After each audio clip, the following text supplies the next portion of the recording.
it's easy to use specific circumstances to regulate how you feel about things, right? You can blame it on the world and say, oh, I feel like this because this, and this happened.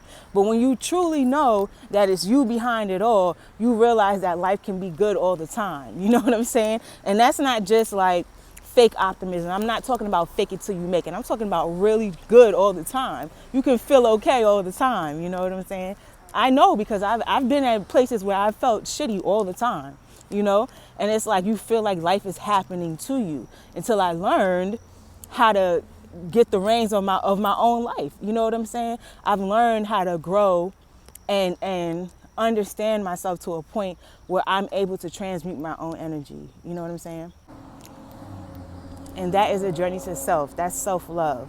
That's learning self-love. It's learning how to love yourself. And when you learn how to love yourself, you learn that everybody else is going through the same thing. Everybody else is on the journey to loving themselves. Wherever they are in their journey, they are on the same journey as you, right? To loving themselves. And as we learn to love ourselves, we learn to love each other. Because we realize we're of the same energy.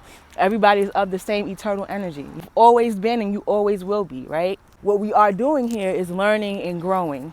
Period. And the practice is to put that into perspective moment after moment after moment after moment. And this is not the search for perfection. Our definition of perfection is flawed. Perfection is not a sterility. You are already perfect in your being. God only makes perfection, right? So you're perfection in your being. Learning is ups and downs and ins and outs. You know what I'm saying?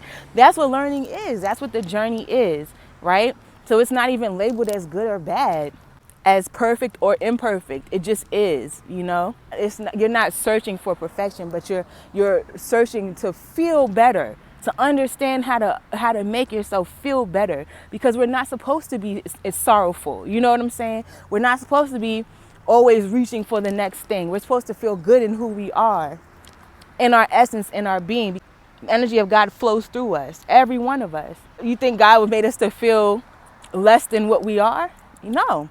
We have to come back to that realization that in order to learn how to feel, to learn how to be all that we are again.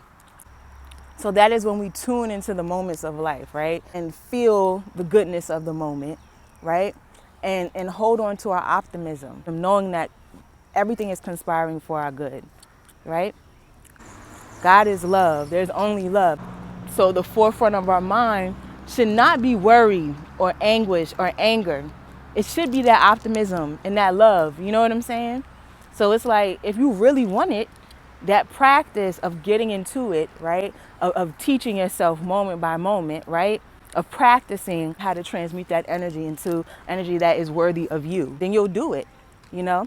But you have to realize it. You have to realize that it's your choice. And you have to realize if you want it bad enough, you have to practice it, you know?